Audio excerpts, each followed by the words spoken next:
verses 38 through 44.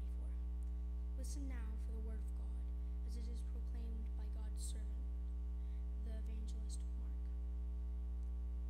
As he taught, he said, "Beware of the scribes, who like to walk around in long robes and be greeted with respect in the marketplaces, and have the best seats in the synagogues and places of honor at banquets. They devour widows and houses for the sake of appearance, say long prayer. They will receive the greater condemnation." He sat down opposite the treasury and watched the crowd putting money into the treasury. Many rich people put large sums. A poor widow came and put in 2 small copper coins, which are worth a penny. Then he called his disciples and said to them, "Truly, I tell you, this poor widow has put in more than all those who are contributing to the treasury, for all of them have contributed out of their abundance, but she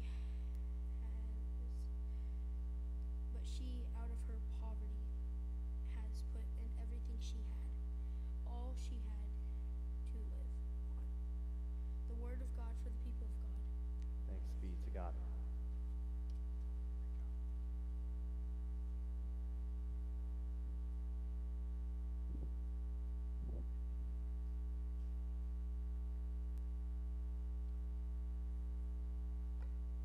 The other day I heard a story, maybe it's one you've heard before.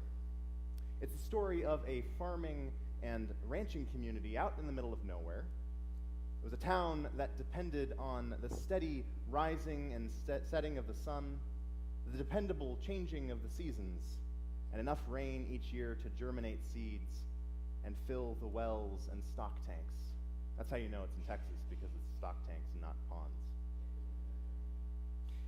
But then, this town suffered from an extreme drought. This wasn't just a dry spell. The drought was so severe that the crops started dying. The wells and the tanks dried up. People started worrying. They weren't sure what the future held for their beloved town. Would it rain in time to save their livelihoods? Or would they have to pack their bags and leave? Now, this being a good, God-fearing community, one day they decided that everyone in town would gather at the square and pray together for rain. They didn't know what to expect, but they figured it couldn't hurt.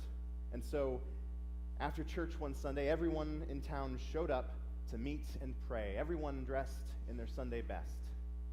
Everyone, that is, except for one little boy who showed up dressed in his rain boots and with an umbrella. I don't know about you, but when I hear this story, it challenges me to ask the question, why did this little boy show up wearing his rain gear? Why wear his rain boots and risk looking foolish if it didn't rain after that prayer meeting? What motivated him to bring his umbrella in the face of the drought? What was different about this little boy?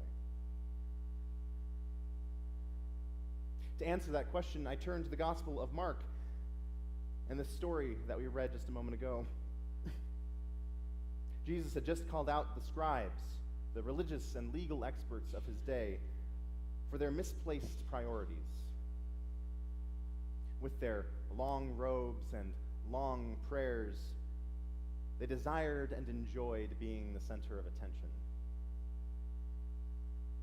They saw their position as leaders in the temple as a competition for power and influence in the community. And it didn't matter how it hurt those who were the most vulnerable in their community. And so Jesus denounced their self-important ways.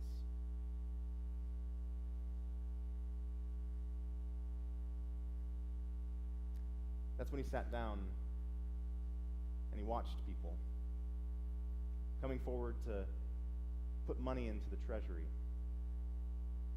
Many people came forward with impressive gifts, but Jesus remained silent. And then a poor widow came along, and she was different.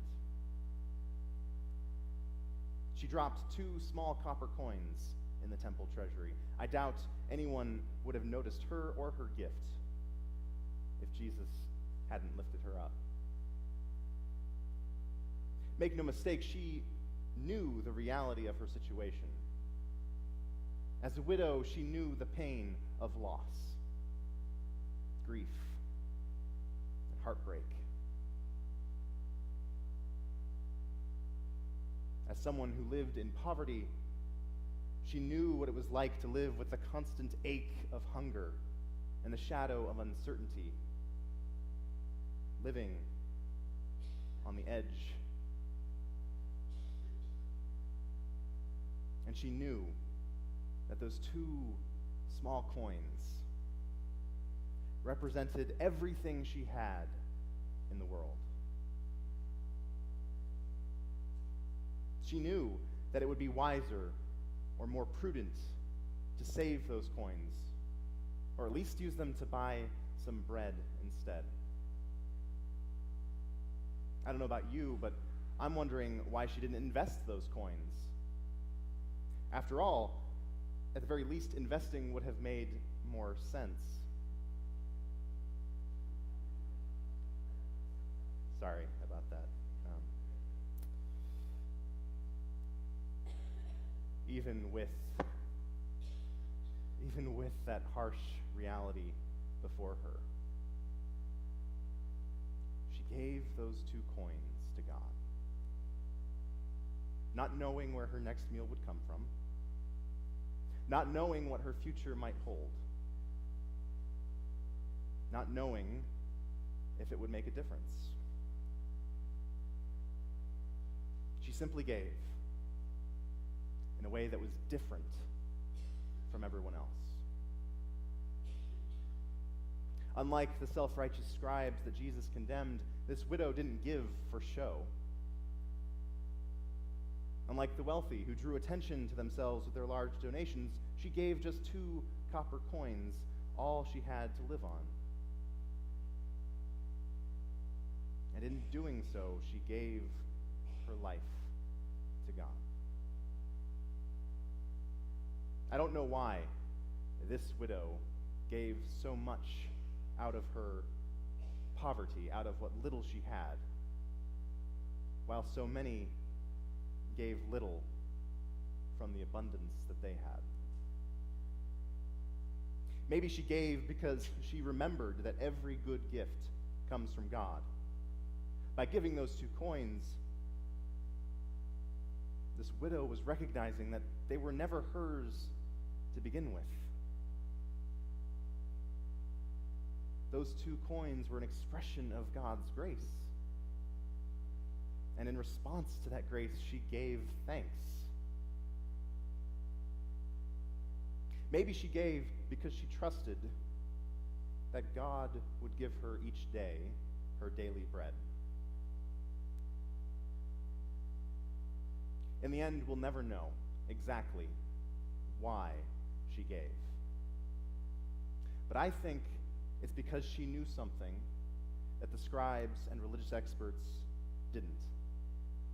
She had something the wealthy couldn't buy. She gave thanks because she had a gift that was worth far more than 2 copper coins. She had a gift greater than all the large sums of money the wealthy placed in the temple treasury combined. She had a gift that was more important than the seat of honor at any banquet, and more beautiful than the most eloquent of prayers. The gift that this poor widow had was hope. Was hope.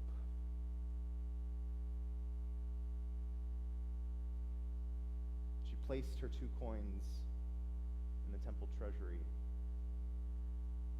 because she had hope in the God who cares about the poor, the immigrant, the orphan, and widows like her. She had hope in God, who makes the sun rise on the evil and on the good. She gave those 2 coins and gave thanks to the one who sends rain on the righteous and on the unrighteous. By bringing her 2 coins to the treasury, she was refusing to surrender to despair. By letting go of her coins, she was intentionally embracing the power of hope at work in her life. She was giving thanks for the mysterious hope of God that was always with her, in times of grief and in times of joy, in times of poverty and loss, and in times of abundance. And so she gave those 2 coins for a reason. She gave with purpose. She gave fully in control of her actions and her decisions. She expressed her gratitude by intentionally giving thanks for God's grace and love in her life. This is why Jesus lifts her up. Not to guilt us into giving more to the church offering plate. Because God does not want our gifts made out of obligation or guilt. E.C. put it pretty eloquently earlier. It's not about obligation or guilt. It's about our intention. Just like the story of the boy with his rain boots and umbrella, this story reveals the power of hope. The little boy showed up for that prayer meeting, prepared for the rain he hoped for. By bringing his umbrella, he was following the widow's example, intentionally giving thanks for the life-giving hope of God that is always available in seasons of drought and in seasons of plenty. In this season of gratitude that we're celebrating here, we're reminded of the reality of our pain, the reality of our grief, the reality of our loss. We're reminded of the uncertainty in our own lives. And we intentionally give thanks anyway.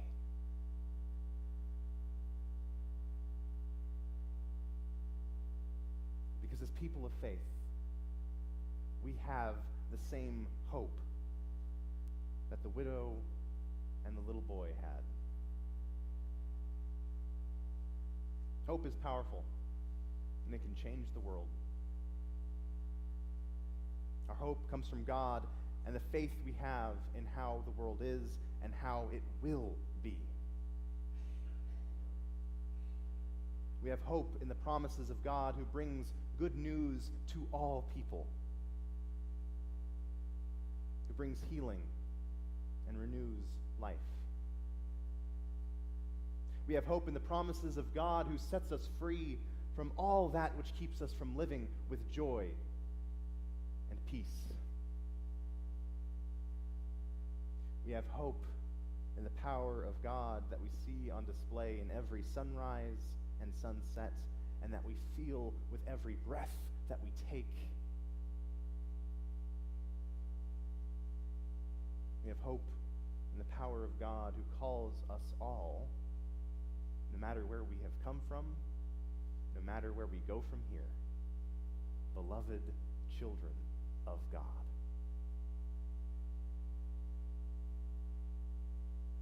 As the children of God,